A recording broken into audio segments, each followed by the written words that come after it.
Boa tarde, meus irmãos, graça e paz, Deus os abençoe neste final de conferência, de evento, que Deus de fato encoraje vocês e fortaleça cada um no seu trabalho.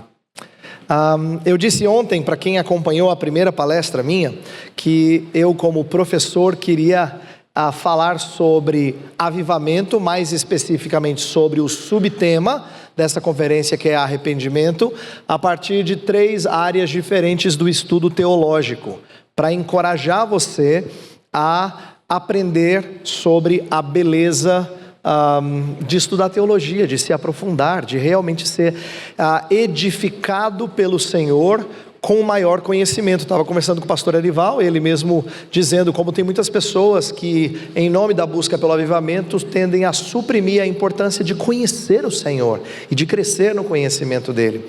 Então, o meu objetivo aqui é ajudá-lo a enxergar isso através de diferentes áreas do estudo teológico. Ontem a gente começou com uma espécie de teologia sistemática do arrependimento, mostrando como é que a gente estuda esse assunto de maneira sistemática, olhando para toda a Bíblia e organizando as ideias.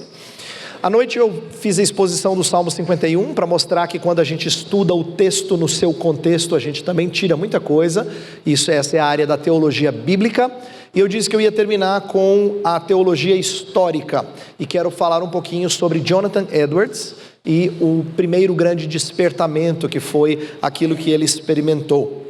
Antes de começar a palestra propriamente dita, eu quero recomendar uma literatura da Edições Vida Nova, porque nós vivemos num tempo ímpar e bastante privilegiado em relação à literatura de Edwards, porque até pouco tempo atrás a gente quase não tinha obras de Edwards em português. Dessa vez a gente tem, e nós temos obras que são muito ricas, tanto desafiadoras como muito edificantes. Então, uma que é desafiadora, mas para quem gosta de teologia densa, Jonathan Edwards, A Liberdade da Vontade. Esse por muito tempo foi um dos tratados mais famosos de Jonathan Edwards, tentando mostrar como crer numa vontade que é libertária, isto é, que não tem a influência de Deus sobre a sua vida, é crer de maneira errônea. Então ele vai mostrar, como reformado que ele era, como é que a gente tem que entender a liberdade da vontade debaixo da soberania de Deus. Então esse é um tratado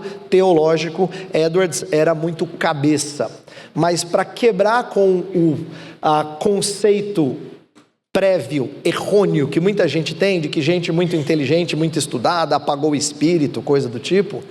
A segunda obra que eu vou recomendar, eu vou falar um pouquinho dela hoje, Afeições Religiosas, é um clássico sobre o estudo dos avivamentos.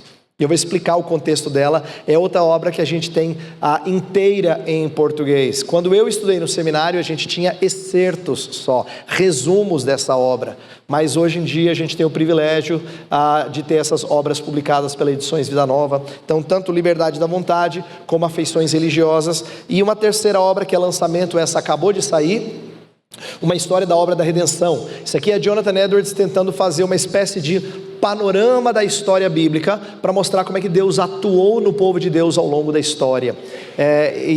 Essa série de sermões foi pregada logo antes do primeiro grande despertamento acontecer. Então era o desejo dele ver a obra da redenção, e Deus dali a pouco tempo trouxe algo impressionante. Eu vou falar um pouquinho disso hoje. Então o meu objetivo é dar uma palestra, tá? Então não vou pregar. Você já ouviu um monte de pregação aqui. Eu vou dar uma palestra, não que seja menos importante, mas ela certamente tem um formato diferente. Mas eu espero que ela seja útil a vocês, que ela de fato edifique vocês. Então, eu vou pedir para passar o próximo slide. Próximo slide, depois disso aí. O título da minha palestra é Humilhação Evangélica, sinal de um verdadeiro avivamento. Mas esse slide aí é para fazer uma pequena propaganda de algo que eu acho muito precioso fazer, não só da literatura, mas a gente tem o privilégio de ter um centro de pesquisas Jonathan Edwards no Brasil, e Deus me deu a honra de poder estar à frente desse centro de pesquisas, lá no Centro Presbiteriano de Pós-Graduação Andrew Jumper, onde eu tenho o privilégio de ensinar. Nós temos uma parceria com a Universidade de Yale. Yale é o lugar onde estão todos os documentos originais originais de Edwards. E eles fizeram parcerias com centros ao redor do mundo. E na América Latina, o único lugar onde a gente tem um centro de pesquisas é lá no Andrew Jumper. Então, se você quiser dar uma olhadinha na nossa página, tá aí a dica. A vantagem é que a gente tem tido alunos chegando ao Andrew Jumper e fazendo pesquisas na área de mestrado, doutorado, e às vezes tem contato com acadêmicos de outros lugares do mundo por meio do nosso centro. Isso é muito legal. É legal ver irmãos crescendo no estudo de uma coisa que tem tudo a ver com a nossa piedade, com a nossa devoção, mas fazendo estudos sérios, estudos bem embasados, tá? Então eu queria compartilhar isso para vocês saberem que existem lugares onde a gente está estudando essas coisas para entender um pouquinho melhor. Passando aí, eu quero começar a minha palestra com duas frases de dois gigantes sobre esse terceiro gigante chamado Jonathan Edwards, tá? A primeira frase é do Martyn Lloyd-Jones. Martyn Lloyd-Jones era fã número 0. Se tem um antes do número 1, ele era o número 0, né? Do Jonathan Edwards. E ele diz assim: a coisa mais extraordinária de todas acerca de Jonathan Edwards, ele foi preeminentemente o teólogo do avivamento. Então Edwards é conhecido por isso, tá? Para quem não conhece a vida de Jonathan Edwards, ele foi um homem que viveu na época da chamada América colonial, isto é, os Estados Unidos antes de serem independentes da coroa inglesa. Então ele viveu no século XVIII, de 1703 a 1758. E ele então trabalhou numa época em que ele vivia, vamos dizer assim, nas colônias distantes da coroa inglesa, não é? Mas ele foi um homem muito proeminente, muito capaz, é chamado por muitos de o maior pensador americano antes da independência. Isso vários analistas o consideram assim, até quem é cético, até quem não tem interesse pela fé cristã, considera ele um grande pensador. Mas veja, mesmo que ele seja um grande pensador e um homem muito inteligente, Lloyd-Jones diz assim: o que o destaca é que ele era um teólogo do avivamento. Segundo gigante, J.I. Packer, esse faleceu há pouco tempo, mas um homem que estudou muito os puritanos, a tradição reformada, era um homem muito piedoso, escreveu livros excelentes, e ele diz assim, que uma teologia do avivamento, talvez seja essa a mais importante contribuição de Edwards para o pensamento evangélico de nossos dias. Então, esses dois gigantes testificam para a gente que tem o que aprender de Jonathan Edwards, e por isso eu queria dar essa palestra, essa aula, explicando um pouquinho para vocês, partindo do pressuposto que alguns de vocês já conhecem Edwards, e outros talvez não conheçam muita coisa. Não tem problema, eu vou explicar como se fosse a sua primeira vez ouvindo sobre ele, tá bom? Não vou falar coisa difícil, mas eu espero que aquilo que eu vá falar seja útil. Eu tenho a minha palestra dividida em 3 partes, veja esse slide aqui, ó. Eu quero primeiro fazer um panorama do primeiro grande despertamento. Eu vou explicar o que foi o primeiro grande despertamento. Esse é o nome que é dado a um grande avivamento que aconteceu lá na época de Jonathan Edwards. Ele mesmo experimentou esse avivamento que aconteceu tanto na América quanto na Inglaterra. Então ele é chamado de um avivamento transatlântico, porque ele acontece dos dois lados do oceano. E ele teve grandes líderes, Edwards é um deles, mas também George Whitefield, famoso pregador, John Wesley, todos eles eram contemporâneos e experimentaram esse tempo de avivamento, tá? Então eu vou falar um pouquinho dele e algumas coisas que são importantes a gente conhecer sobre esse primeiro grande despertamento. Depois eu vou mostrar como Edwards era um homem que fez algo que para alguns evangélicos é apagar o espírito. Mas Edwards vai mostrar para a gente que existe sensatez nisso, que é o seguinte: quando a gente tem experiências como essas, a gente não deve recebê-las sem discernimento. A gente tem que investigar. Um dos textos mais marcantes de uma das obras de Edwards que eu vou mencionar aqui, ele cita 1 João 4, que fala assim: provai os espíritos, para ver de onde eles procedem. E Edwards vai usar esse texto para dizer assim: a gente precisa testar, investigar essas coisas, para ver se de fato elas correspondem àquilo que a Escritura ensina sobre a ser avivado pelo Espírito, ser despertado pelo Espírito. Então a gente vai ver que Edwards foi um investigador de avivamentos. E ele, mais do que outras pessoas, vamos dizer assim, tem direito de fazê-lo, porque ele não só experimentou, não só foi uma figura proeminente, mas foi um dos que demonstrou maior discernimento na hora de analisá-lo. Então é interessante a gente aprender que um homem piedoso como ele era, também disse, peraí, não vamos engolir tudo, vamos aprender a discernir. Aí a terceira parte, essa eu escolhi fazer especificamente para essa palestra aqui, é o momento em que eu vou pinçar uma parte da obra de Edwards, Afeições Religiosas, que eu mencionei há pouco, que a gente vai falar sobre ela, e que está mais ligada ao subtema da nossa conferência, que seria arrependimento.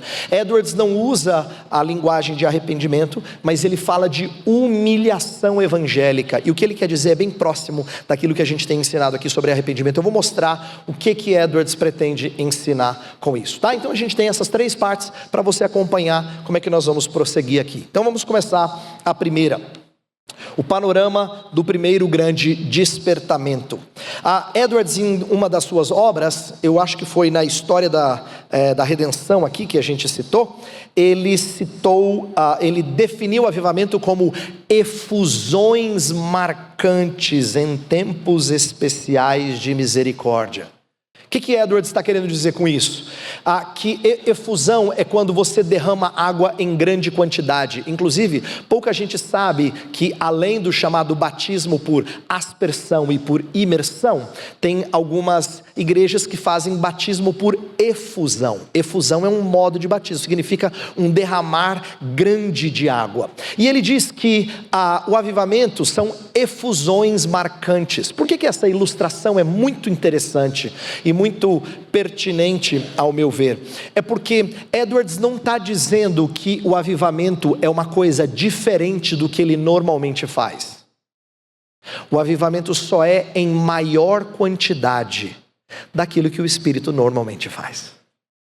Então não é uma obra completamente diferente. É aquilo que o Espírito costumeiramente faz, só que de forma abundante, tá? Então com isso a gente já tem uma ideia de como é que ele vai expressar essa misericórdia.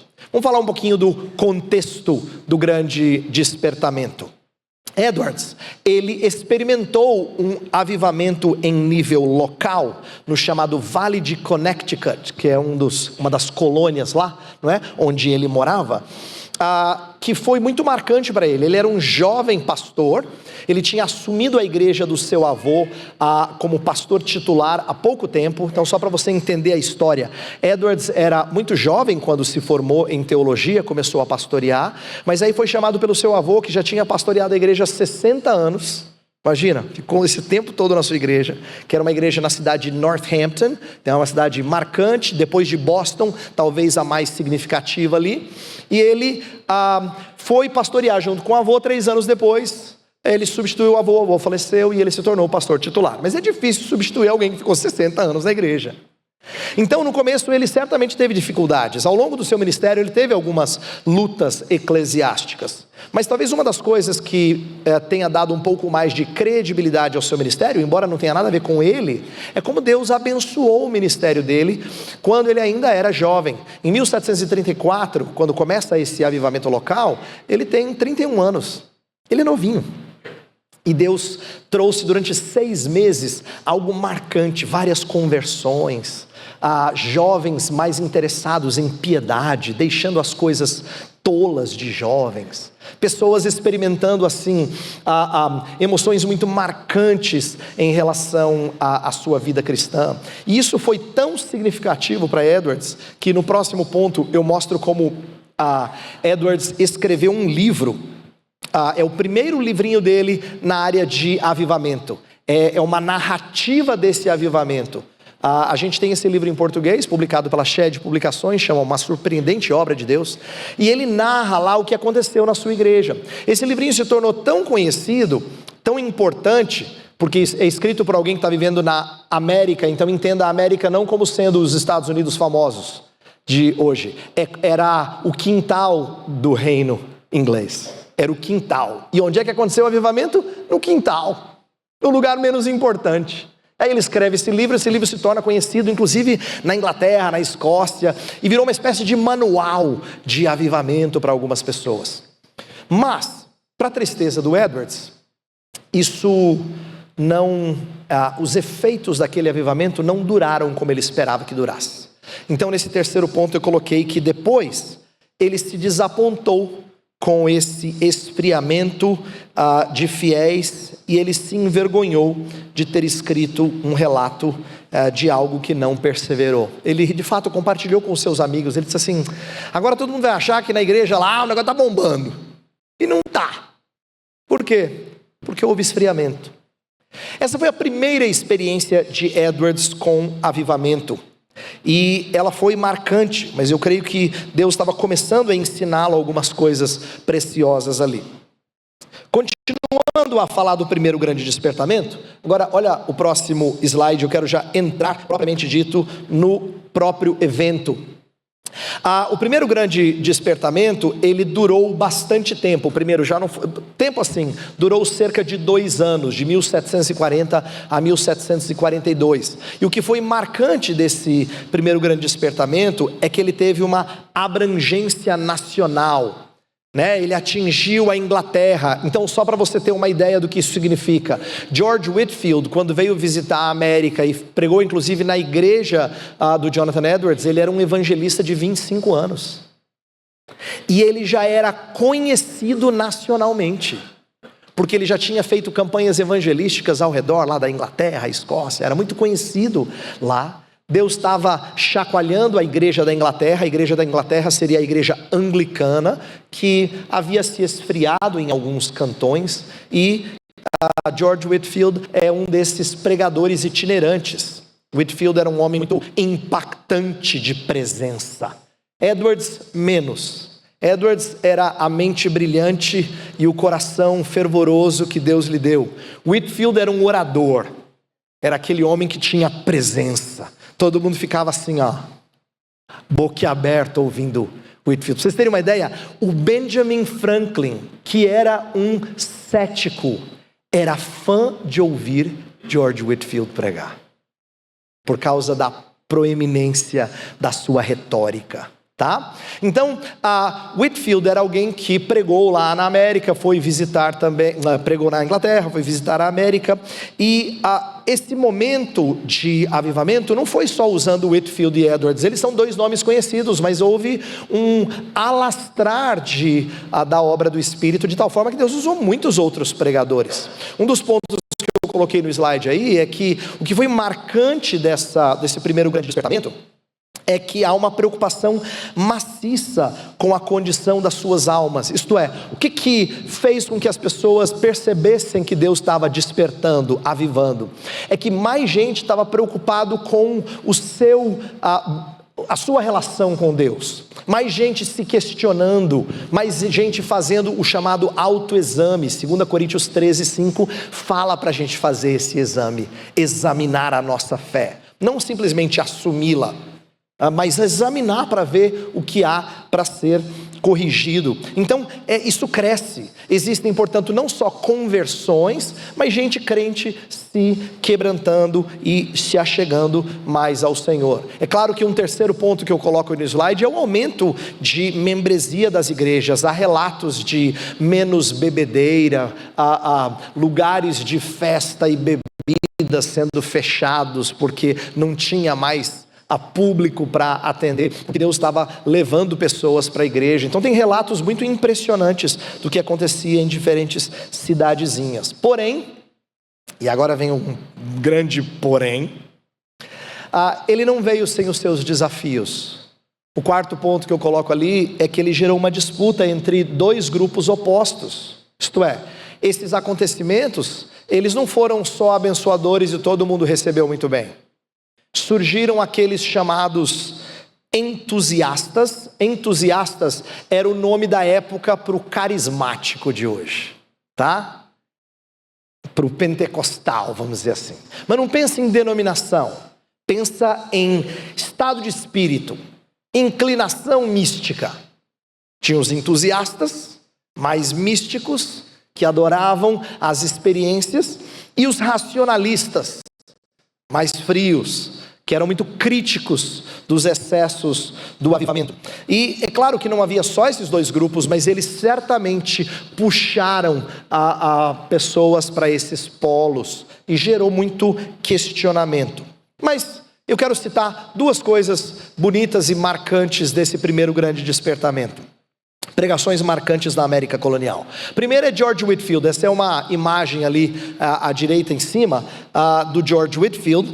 Ele fez várias viagens à América que tiveram um grande impacto em várias colônias. Uma das coisas que várias pessoas narram é que Whitefield atraía muita gente. Como a retórica dele era muito impressionante, ele atraía muita gente e ele conseguia falar, projetar a sua voz muito bem. Então, em certos lugares em que tinha uma certa acústica, ele chegou a falar para 8 mil. Tem gente que diz 10 mil, 12 mil pessoas ao ar livre. Um tempo que não tinha isso aqui, microfone, não é? Isso é impressionante porque a maioria das cidades tinha 2 mil, 1.500, 3 mil. Boston, que era aquela gigante, devia ter uns 20 mil pessoas, que era a maior cidade das colônias. Então você falar para 8, 10 mil pessoas é muita gente. As narrativas diziam que gente saía andando, às vezes quilômetros, para ouvir George Whitefield pregar. Tá? Então, as pregações de George Whitefield foram muito marcantes, inclusive na história dos Estados Unidos da América, porque se você conhece um pouquinho dessa história, você sabe que elas foram organizadas como colônias independentes. Mas foi a primeira vez, e isso qualquer historiador americano sabe dizer, foi a primeira vez na história da América colonial em que ela teve um evento nacional, as campanhas evangelísticas de George Whitefield, que uniram, amarraram as colônias todas em torno de um interesse único, a pregação da palavra de Deus.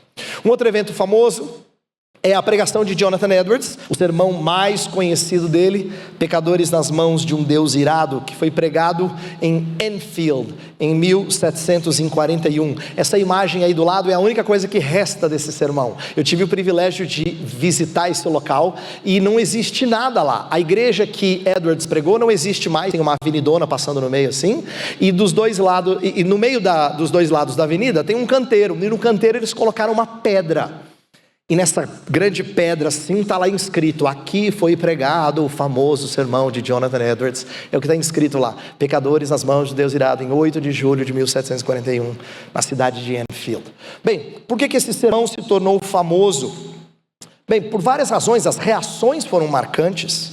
Os que contam essa história diz que as reações emotivas, os gemidos, os clamores eram tão grandes que as pessoas tinham terror daquilo que Deus poderia fazer com elas. Como Edwards pregou um sermão que fala sobre estar debaixo do juízo de Deus, algumas pessoas diziam que tinham a impressão de que o inferno iria lhes engolir, se segurando nas colunas, com medo de serem tomadas por causa dos seus pecados. Alguns historiadores falam que o tumulto foi tão grande que ele não conseguiu terminar o sermão. Ele e outros pastores desceram e foram consolar o coração dos aflitos, que estavam sentindo a obra do Espírito de Deus, os convencendo do pecado, do juízo e da justiça, não é? Nesse momento a gente percebe algo marcante, porém é muito ruim a gente ter a impressão de que esse foi um único momento na história de Edwards em que Deus o usou grandemente. A gente tem a impressão, isso é apenas uma impressão, não dá para narrar com toda certeza, de que esse não foi um dia tão incomum para Edwards, porque Edwards nunca falou dele. A gente ouve falar desse tema há tanto tempo, mas Edwards nunca o menciona. Não foi um dia único. Foi provavelmente um dia abençoado no meio de muitos outros dias abençoados naquele tempo do primeiro grande despertamento. Bem, então eu queria com esse panorama só dar uma ideia para você de como foi um evento grandioso. E Edwards se tornou participante de algo que de fato não se repetiu muitas vezes. Mas a segunda parte da minha palestra, eu quero agora mostrar como é que Edwards investiga o avivamento. O Lloyd Jones, também falando sobre o Edwards, diz: o que é único e superlativo nele é o modo como ele analisa as experiências. E aqui eu acho importante a gente aprender com Edwards, porque a primeira parte a gente ama, ouvi falar dos grandes feitos do Espírito de Deus. Mas essa parte a gente conhece menos, e alguns têm até um pouco de ceticismo. Como quem diz, está duvidando do Espírito, irmão? Então agora Edwards vai mostrar para a gente o que ele aprendeu à medida que experimentou essas ondas de avivamento. Então o primeiro ponto que eu quero mostrar é que houve uma polêmica em torno das emoções.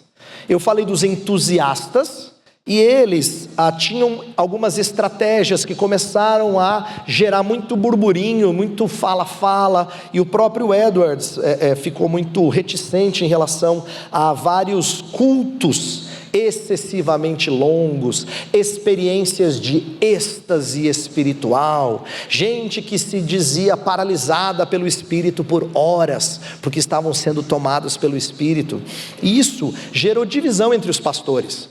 O próprio Edwards vai ponderar sobre isso, porque ele percebeu que o que estava acontecendo era muito perigoso. Tanto é que Edwards escreve, veja só, eu coloquei nesse segundo ponto do slide, Edwards escreve 3 obras analisando o avivamento e as emoções. A primeira dessas obras é a imagem de cima, a gente tem traduzida para o português, chamado A Verdadeira Obra do Espírito, Sinais de Autenticidade. A segunda obra a gente não tem traduzida ainda para o português, e a terceira obra mais importante é esta que eu indiquei aqui, Afeições Religiosas, que é a obra mais madura dele. O que é interessante, as datas eu coloquei aí só para você ter uma ideia. Em 1751, a primeira obra ele escreve enquanto experimenta o avivamento. Quando você está experimentando a coisa, você tem uma percepção, quando ela já passou, você tem outra. E quando ele já passou, quando terminou o avivamento, Edwards vai começar a escrever de forma gradativamente mais crítica das reações emocionais. Isto é, mostrando que há muito fogo de palha, há muita coisa que não é genuína, não provém do Espírito Santo de Deus. E ele vai fazer isso principalmente na segunda e na terceira dessas 3 obras, tá? Olha só. Desapontamentos e percepções aprofundados. Após o grande despertamento, houve muito esfriamento e retrocesso espiritual, parecido com a primeira experiência que ele teve.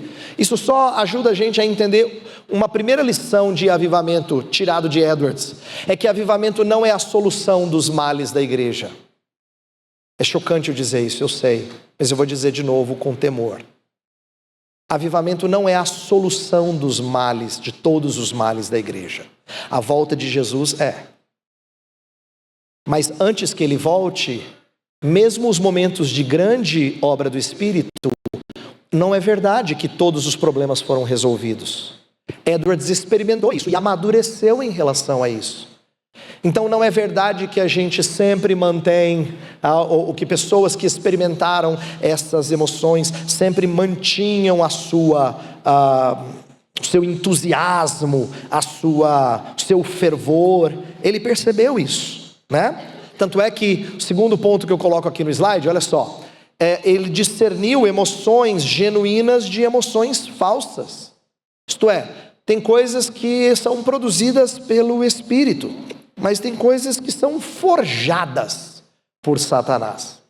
E agora vem a segunda lição que a gente aprende com Edwards, analisando avivamentos. Olha só, esse terceiro ponto do slide diz que Satanás falsifica a religiosidade experimental por causa do seu valor. Edwards tem uma sacada muito legal, muito perspicaz. Ele diz assim, sabe por que Satanás engana? Porque experimentar vida com Deus é algo muito precioso, e ele não falsifica aquilo que não é valioso. Ele usa inclusive uma ilustração, ele fala assim, ele não falsifica cobre, ele falsifica ouro. Isto é, ele falsifica aquilo que é valioso. Ter experiências com Deus, aquilo que é chamado de religiosidade experimental, isso não é um termo negativo, tá? Para nós, religiosidade costuma ser sinônimo de algo negativo. Não é isso que Edwards está falando. O que ele quer dizer é vida com Deus, experiências com Deus. Ele falou, como isso é valioso, Satanás faz o possível para falsificar isso mesmo. ele imita as coisas mais excelentes. E é interessante aprender com essa sabedoria do Edwards, porque é verdade mesmo. É verdade que Satanás imita. Por exemplo, anos atrás, estudando teologia, eu fiquei pasmo quando eu vi que lá em Apocalipse, no capítulo 13, é dito que surgiria uma besta que surge do mar. E essa besta que surge do mar, ela sofreria uma ferida mortal, mas ela não morreria. Aí eu falei, peraí, morre e volta à vida. Conheço essa história. Por que é dito isso da besta do mar? Porque ela quer imitar o que é impressionante da obra redentora de Jesus. E ela inclusive é antecipada por um falso profeta. Opa, eu lembro também que teve algum que, eis, voz do que clama no deserto, que preparou o caminho para Jesus. Cara, essa história está muito parecida. É de propósito. É João ensinando para a gente que Satanás faz isso mesmo. Ele falsifica as coisas de maneira que elas parecem muito semelhantes àquilo que é genuíno. E se nós não tivermos discernimento, a gente cai. Então, Edwards exerceu um grau de cautela, veja só, cautela e crescente desgosto por esse emocionalismo, por esse entusiasmo. Uma frase que ele diz no começo das afeições religiosas, é essa que eu citei aí. Ele diz, não é novidade que muita religião falsa prevaleça num tempo de grande reavivamento da verdadeira religião. O que o Edwards está querendo dizer é assim, olha, aconteceu ao longo da história bíblica e da história da igreja, e eu tenho alguns exemplos para mostrar para vocês. Alguns do próprio Edwards e outros tirados de outros autores. Mas para mostrar que realmente não é novidade que no meio de grande despertar do Senhor pode haver aquilo que é falso, aquilo que é forjado. Eu vou usar o exemplo primeiro do reavivamento de Josias. Não sei se você lembra dessa história, mas o reino de Judá, que se separou do reino do norte, o reino de Israel, ele teve reis que fizeram o que era reto perante o Senhor, mas isso oscilou. E perto do final, antes de ir para o cativeiro babilônico, teve um dos piores reis da história, talvez o pior rei da história de Judá, Manassés. Manassés fez o que era mal perante o Senhor. No final, Deus ainda foi compassivo com ele e o quebrantou de forma humilhante. Mas ele deixou o estrago dele lá. Um dos reis que vem logo em seguida, não é imediatamente depois, mas logo em seguida, é Josias. E Josias faz uma grande reforma religiosa. Grande reforma religiosa. As coisas acontecem de maneira bela no ministério do rei Josias. Ele limpa o templo das impurezas. Então diz que é celebrada a maior Páscoa desde os dias de Salomão. Era tipo 400 anos depois quase. 300 e poucos anos depois, e ele tinha participado dessa grande celebração e promovido essa grande celebração. Então Josias promoveu coisas grandiosas, mas quando a gente lê os profetas que foram contemporâneos de Josias, eles dão a impressão de que tinha muita coisa errada. Se você lê Jeremias, por exemplo, que foi um profeta contemporâneo, você fala assim, peraí, como é que nos dias de Josias está tendo reforma espiritual, mas Jeremias está batendo desse jeito aqui? Alguma coisa está errada. Ou a reforma é falsa, ou Jeremias mentiu. A gente não precisa concluir nenhuma das duas. Ela pode ser verdadeira, porque Crônicas diz que ela era verdadeira. Mas havia pecado. Havia impurezas. Tinha gente que não tinha sido impactada por esse grande avivamento. Então isso acontece na história de Josias. Isso acontece também em outros casos, como da igreja apostólica. A gente tem uma tendência de romantizar as primeiras décadas. Mas fico feliz que o pastor Abdala tenha pregado sobre Ananias e Safira. É o primeiro exemplo de que tinha contaminação do inimigo no meio de coisa genuína. E não é o único problema não, tem outros problemas internos. Por exemplo, tem vezes que os apóstolos fazem algo extraordinário em nome do Senhor Deus, é Deus fazendo através deles, e aí eles voltam para relatar e tem gente que acha ruim. Aí você fala, não acredito, né? Mas aquilo que aconteceu na casa de Cornélio gerou um certo desconforto por parte de alguns fiéis que eram judeus. É para mostrar que a gente às vezes precisa ter maior discernimento para não romantizar a igreja das primeiras décadas como só tudo fosse maravilhoso, o Espírito trabalhando, não tinha nada de pecado. Não é verdade, queridos, não é verdade. Foi genuíno? Claro que foi. Purificou tudo? Claro que não. Claro que não. Olha para as cartas que Jesus escreve para 7 igrejas lá no Apocalipse. Em algumas delas ele faz críticas muito severas. E eram igrejas do primeiro século, onde trabalharam alguns apóstolos, tá? Então assim, quando a gente fala a igreja primitiva, a gente romantiza algo que não é verdadeiro. O Edwards disse, não, sempre houve mistura de erro no meio daquilo que é genuíno, sempre houve. Não só na escritura, mas na própria história. No caso da reforma, a reforma protestante tem coisas lindas e admiráveis, mas também teve aspectos que não foram positivos, não é? Espírito faccioso em alguns casos, muitas guerras e outros problemas que aconteceram mesmo durante um tempo de reforma espiritual. É parecido o que acontece na sua vida. E aqui eu coloquei luta do regenerado para exemplificar o que eu estou tentando explicar para vocês, o que a gente aprende com Edwards.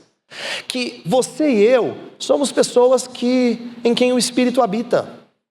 E ainda assim, quando você é honesto consigo mesmo, você diz assim, que poço de meleca aqui dentro. Mas você é alguém em quem o Espírito de Deus habita. Eu quero te lembrar disso. Isto é, você é alguém que teme o Senhor, você ama o Senhor, você se diz habitado pelo Espírito e ainda assim tem coisa ruim misturado com coisa santa. Então isso ajuda a gente a ter mais discernimento, maturidade. Edwards estava tentando mostrar isso. Veja só, o próximo ponto. É na mistura da falsa religião com a verdadeira que o diabo tem tido o maior êxito contra o reino de Cristo. Olha o discernimento do Edwards, de que quando é que Satanás é mais eficaz? Não é quando ele aparece com tridente, é quando ele aparece como anjo de luz. Sabe por que essa sabedoria de Edwards é importante para nós hoje? A maioria de nós enxerga como demoníaco aquilo que tem cara de demoníaco. E o que acontece dentro da igreja a gente chama de santo. Edwards diria, você está enganado. O maior sucesso de Satanás é quando ele faz coisas se misturarem com a verdadeira religião, com a verdadeira fé. É lá que ele tem maior êxito. Eu aprendi numa história bíblica, esse insight de Edwards, para mim ficou muito claro naquela história do Gadareno. Lembra aquele homem, ou Gerazeno, como diz, né, o texto de Marcos, aquele homem que era possesso por uma legião de demônios. Aquela história parece filme de terror. Diz que esse homem se cortava, arrebentava correntes, quer dizer, esse homem era assim, absurdamente assustador. Jesus chega lá, você conhece a história, ele expulsa aqueles demônios, vão sobre os porcos e tudo mais tal. E aí depois, por causa do prejuízo dos porcos, os homens da cidade, ao invés de louvarem aquilo que Jesus fez, ao libertar aquele homem, expulsam Jesus. O que eu aprendi com aquela história, que eu acho muito precioso? É que a gente tende a enxergar só o Gerazeno como debaixo da influência do inimigo. Errado. Tem muito mais gente debaixo da influência do inimigo. A saber, os que expulsaram Jesus. Em plena consciência. Mas a gente só olha aquele lá como debaixo da influência do inimigo. Você entende a nossa falta de discernimento? A história está mostrando para você que tem muito mais gente cativa do que aquele homem. Muito mais. E você só olhou para ele. Eu só olhava para ele. Só achava ele debaixo do controle do inimigo. Então, é nessas horas que a gente está aprendendo com Edwards sobre essa mistura. Tanto é que na obra que ainda não está traduzida para o português, que chama-se Alguns Pensamentos sobre o Presente Avivamento, Edwards se opõe mais ao entusiasmo, a esse emocionalismo exagerado. Uma frase famosa dele é: santas afeições não são calor sem luz. Isto é, não adianta você falar que as pessoas têm muito calor, o fogo do Espírito, mas que não tenha luz, que não tenha clareza, entendimento. Deus não traz calor sem luz, ele diz. Se você está impactado pelo Senhor Deus, você tem que ter pleno discernimento das coisas, ao mesmo tempo que devoção, piedade por elas.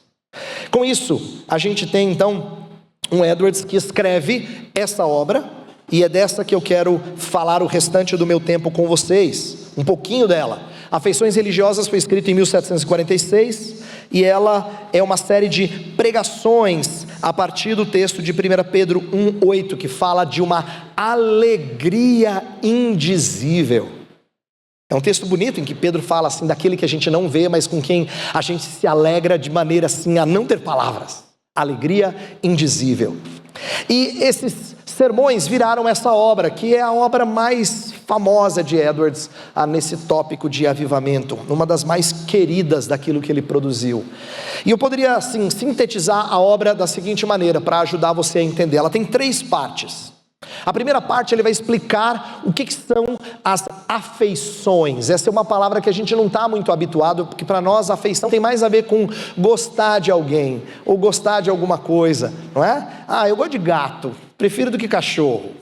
Ou eu gosto da fulana, ou eu amo. A gente usa inclusive verbos muito fortes para coisas que são menos importantes. Você fala: eu amo essa sobremesa, eu adoro comer tal coisa. Olha os verbos fortes que você usa. A gente usa termos assim para falar de coisas que são pouco importantes. É comida, gente, né? Mas a gente usa essas expressões. Edwards vai falar de afeições, mas não é de coisa vulgar ou de coisa simples, não, ou de coisa comum. Para ele, afeições são algo muito significativo. E aí, depois dele explicar o que são as afeições, na segunda parte ele vai falar de sinais incertos, isto é, ele vai listar 12 sinais que não são indicativos de que você realmente está sendo trabalhado pelo Espírito. Eles não dão muita confiabilidade. As pessoas acham que é sinônimo de que é o Espírito trabalhando, mas tem exemplos na Bíblia contrários a ele, mostrando que você pode ser enganado por Satanás. E depois ele lista uma série de 12 sinais que ele entende que são mais confiáveis, que são prova de que a graça de Deus está trabalhando em você. Então a obra é praticamente isso, são 3 partes.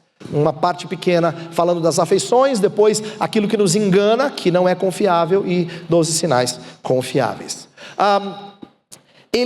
Com isso, o que ele está providenciando para a gente nessa obra? Ele está providenciando subsídios para você e eu discernirmos a verdadeira religião.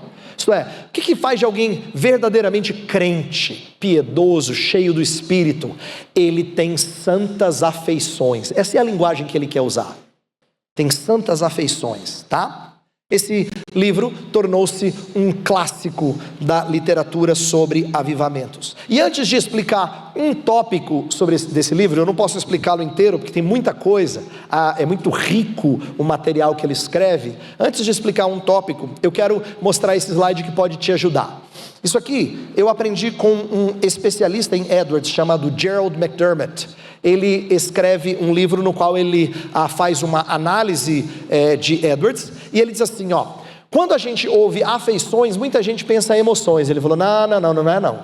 Quando Edwards falou afeições, não é o que a gente entende por emoções, são coisas diferentes. Veja que contraste legal com o qual a gente aprende a entender a linguagem de Jonathan Edwards. Primeiro, afeições as quais Edwards fala são duradouras e profundas. As emoções não, elas são momentâneas, são superficiais. É quando você fala assim, eu explodi em ira, emoção. Mas quando você fala assim, eu amo os meus meninos, mesmo quando eles fazem aquilo que eu não gosto, afeição. Isto é, porque ele não oscila desse jeito intempestivo, não é? Emoções são assim, a gente fala, acordei com o pé esquerdo, tipo, não estou muito bem. Emoções. Já você fala assim, mas eu vou para a igreja mesmo assim. Ó, que legal. Afeições. Porque é duradouro. Porque você tem um compromisso. Você diz, eu não vou largar a mão disso.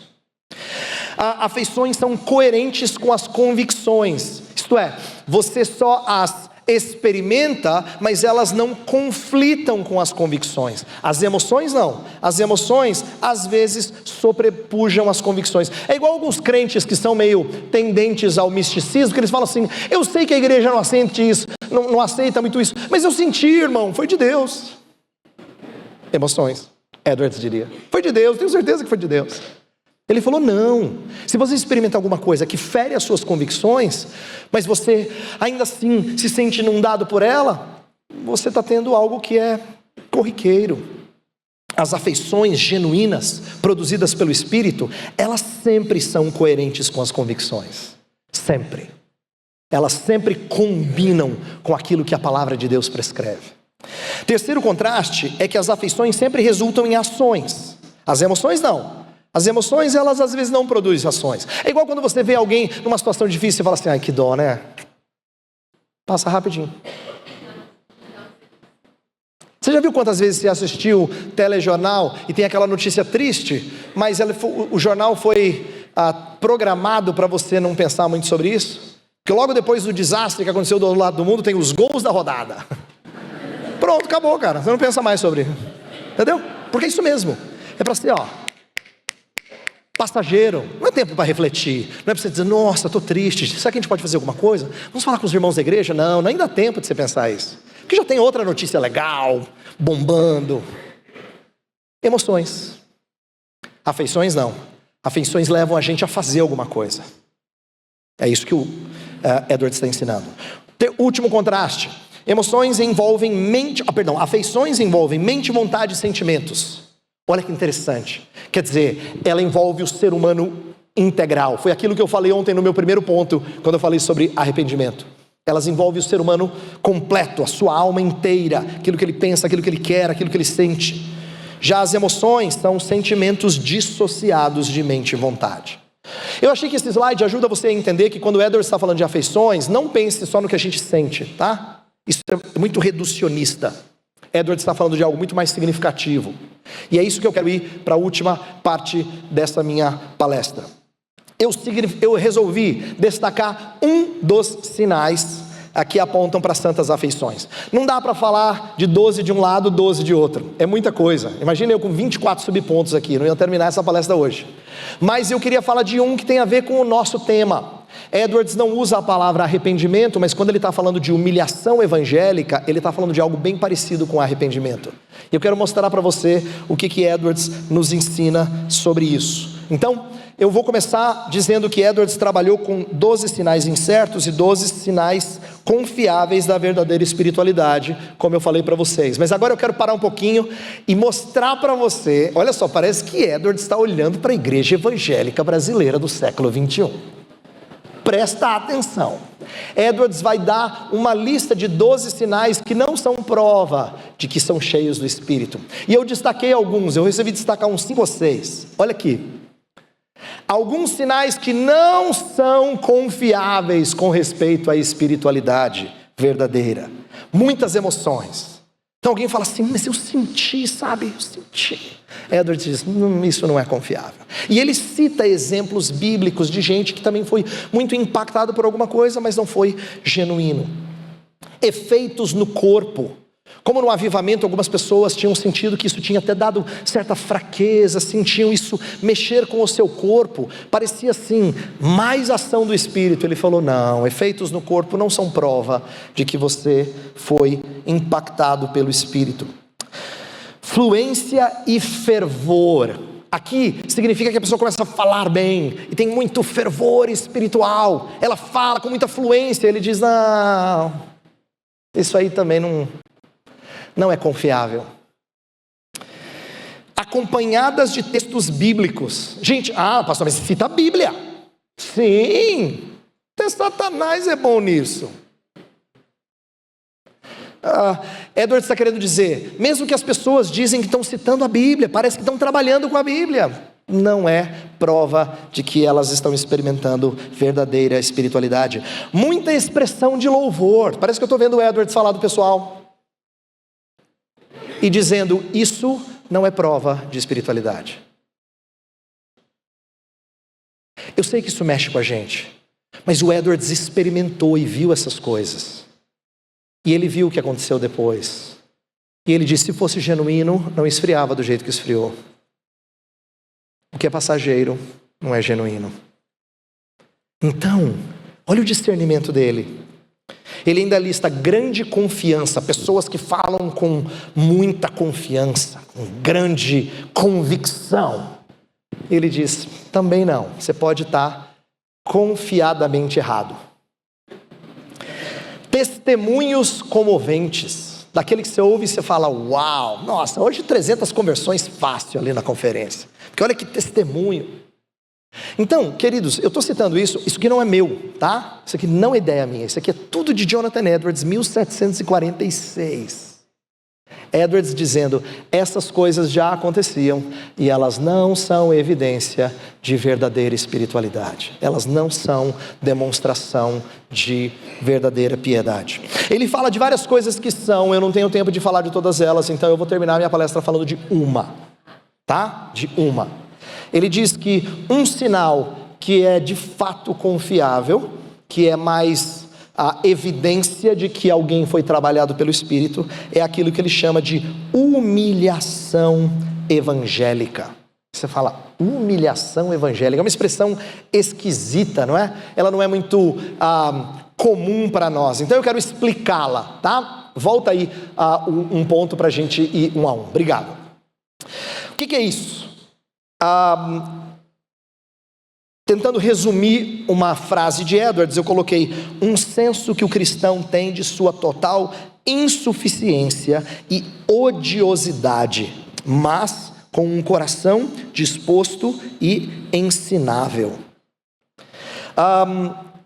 O que o Edwards está querendo dizer é o seguinte: humilhação evangélica é aquilo que o evangelho, por isso que é evangélica, o evangelho produz quando ele amassa alguém.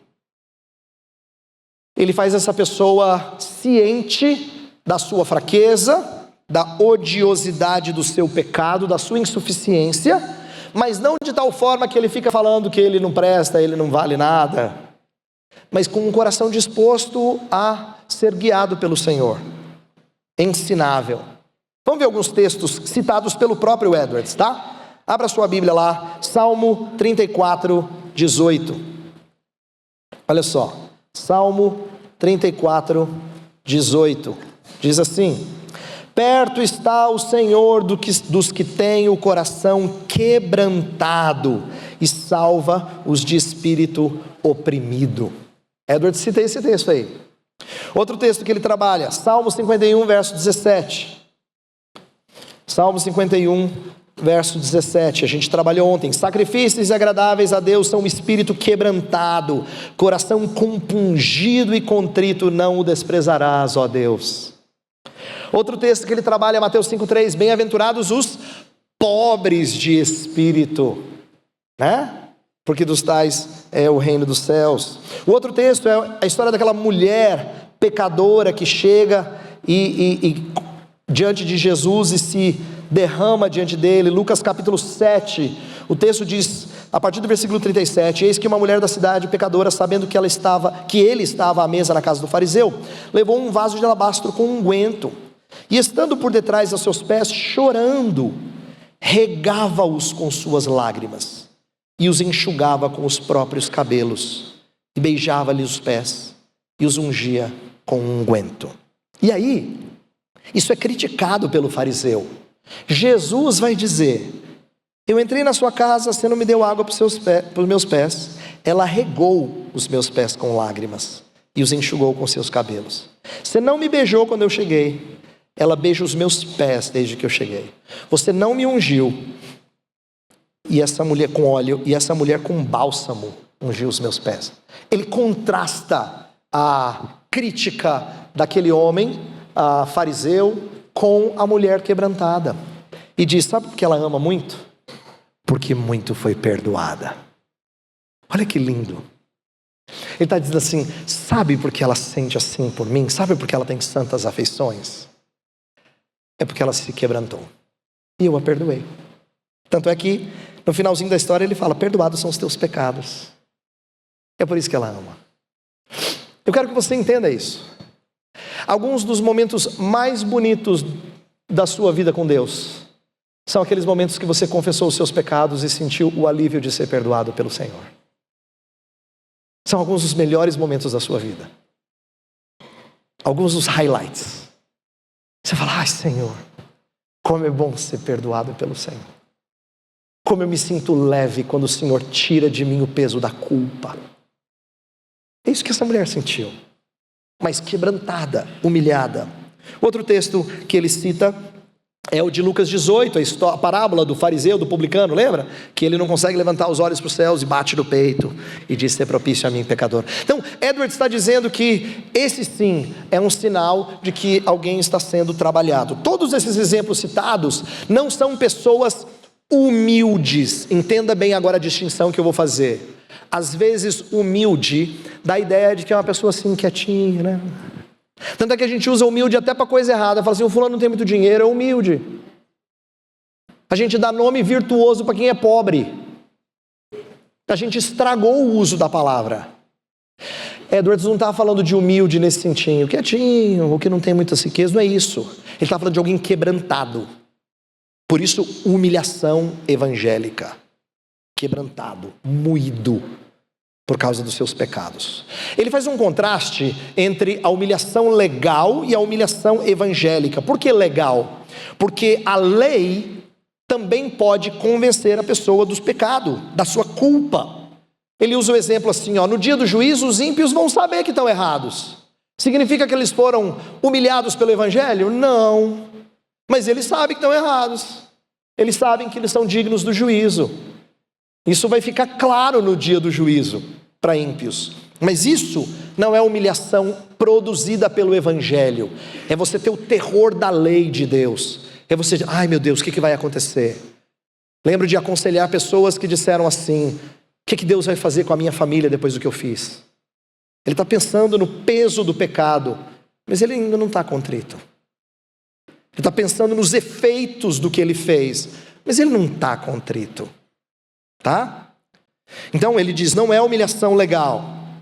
A humilhação legal, ela convence do pecado da culpa, mas não há ódio do pecado em decorrência do apreço pela santidade de Deus. Ele quer dizer assim, quando o evangelho produz humilhação, aí você odeia o pecado porque você aprecia, ama a beleza da santidade de Deus. Próximo slide, eu já estou terminando. Essa é uma das virtudes principais do verdadeiro cristianismo. E ele diz que ela envolve duas coisas.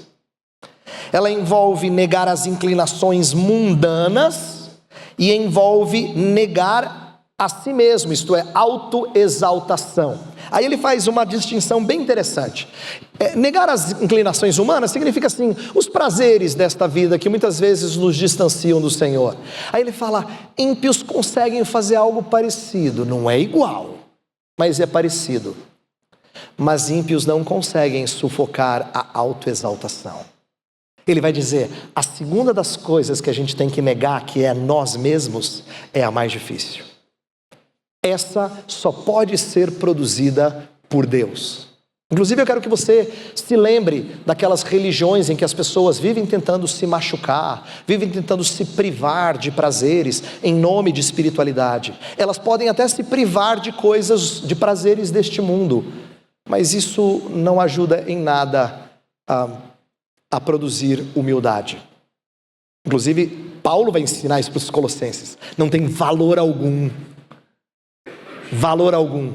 contra a soberba, não produz genuína humildade, não mata os desejos da carne. Então o que o Edwards está dizendo é o seguinte: nós temos uma luta inglória por nós mesmos. Você não consegue se vencer, você se engana, você precisa de alguém maior do que você para que você morra.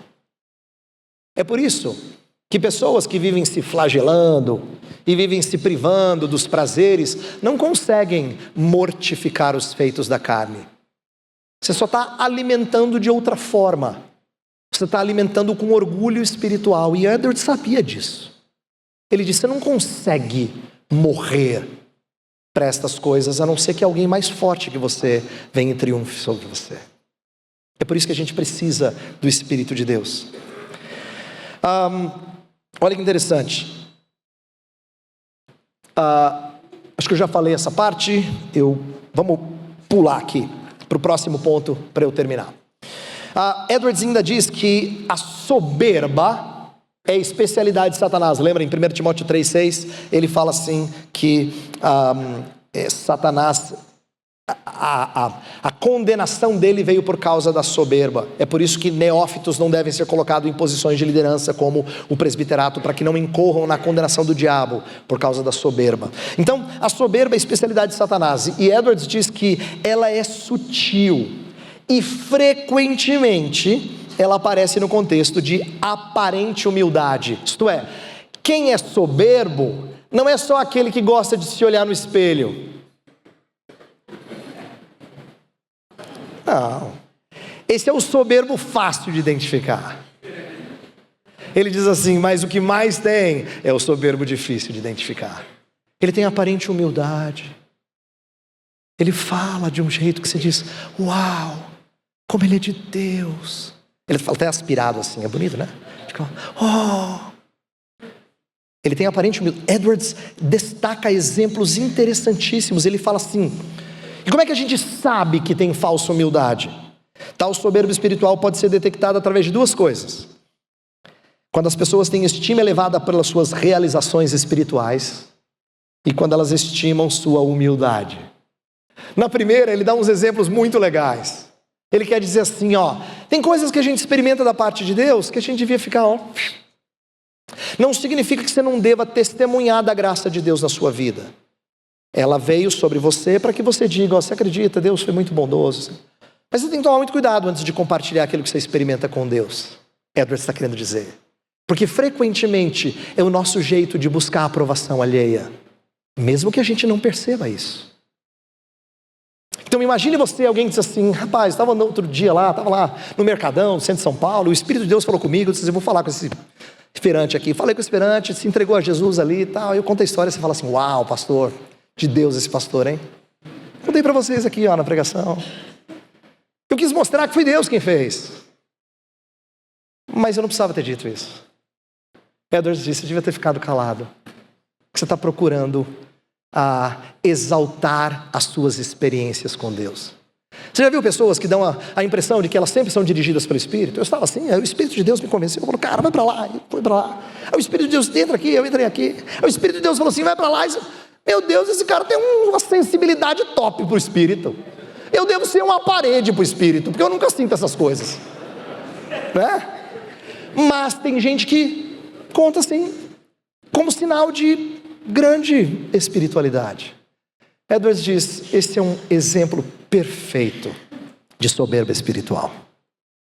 Soberba espiritual. Eu quero terminar com esse contraste aqui, que o próprio Edwards faz, e eu aprendi com Edwards e cresci com Edwards. Olha só, Filipenses 2:3 é um texto muito interessante que mostra como é que o cristão se porta em relação a experiências com Deus. Olha que interessante. Filipenses 2:3. Ele diz assim: nada façais por partidarismo ou vanglória, mas por humildade, considerando cada um os outros superiores a si mesmo. É muito legal a gente pensar nisso numa época que fala de igualdade. Quando o mundo consegue fazer algo considerado nobre, moralmente falando, o que ele prega é igualdade. O Evangelho vai além do que o mundo sabe pregar. O Evangelho diz assim: não, nós não somos as pessoas da igualdade. Vocês são maiores do que eu. Cada um considere o outro superior a si mesmo. Entendeu? O Evangelho humilha. O Evangelho faz a gente olhar para os pecados dos outros, dizer assim: mas ele é novo na fé, né? Eu entendo, ele é novo na fé. E outra, as pessoas escorregam mesmo. Mas você viu que eu vou lá? Mas eu não sei se eu teria feito diferente. Mas quando ele fala do seu pecado, ele fala: não tem justificativa. Entendeu? Quando ele fala do pecado alheio, ele enxerga atenuantes. Quando ele fala do seu próprio pecado, ele fala, eu não tenho desculpa. Esse cara foi humilhado pelo Evangelho. Ele foi humilhado pelo Evangelho. Entendeu? O outro exemplo é Êxodo 34, 29, a gente não precisa abrir. Edwards teve um insight muito legal, ele falou assim, sabe o que é interessante de quem foi humilhado pelo Evangelho? Ele nem percebe. É igual Moisés quando desceu do monte, ele não viu que o seu rosto estava brilhando. Depois que colocaram um véu, mas ele não falou assim, pessoal, não veio com uma setinha assim, ó. Não! Ele nem sabia. Mas ele tinha encontrado o Senhor. E ele veio impactado pela glória do Senhor. O Edwards diz assim, humilhação evangélica é assim. Ele não dá destaque, mas você vê. Agora, olha a diferença, e eu vou terminar com essa aqui. Com Lucas 18, 11. Essa é a parábola do fariseu e do publicano. Por que Edwards usa essa parábola? Porque ele diz assim, lá em Lucas 18, 11. Porque lá a gente está tão acostumado a enxergar o fariseu como exibido. Graças te dou, porque não sou como os demais homens, roubadores, injustos, adúlteros, nem ainda como este publicano. Jejuo 2 vezes por semana, dou o dízimo de tudo quanto ganho. Que a gente não percebe o começo da oração. Ó Deus, graças te dou. Isto é, ele também honra o Senhor. Não pense que quem tem soberba diz tudo graças a mim. Ele fala não, a soberba ela é tão disfarçada que ela diz, e não fui eu, irmãos, tudo isso que eu contei aqui, ó, Deus. Aí todo mundo, aleluia. Mas Edwards diz, fariseu também deu glórias a Deus, mas ele era soberbo. Ele saiu humilhado e não exaltado. Por quê? Porque ele não era contrito. Quem é que foi exaltado? Aquele que não tinha olhos para os céus e batia no peito e dizia, ser propício a mim, pecador. Edwards tocou num ponto muito difícil, queridos, de verdade, muito difícil. Ele mexeu com a espiritualidade de muitos de nós, mostrando que tem muita soberba, onde deveria haver muito quebrantamento. Eu quero orar pela gente, por você e por mim, porque eu sei que é mais fácil a gente ser enganado do que às vezes a gente se dá conta de soberba na vida da gente. Soberba é um pecado tão difícil que você não vê um confessando soberbo pro outro, né? Ô irmã, me ajuda, eu sou um cara muito cheio de mim mesmo, soberbo. Você não vê muita gente fazendo isso. Não é um pecado facilmente reconhecido. Mas Edwards tocou num ponto muito importante.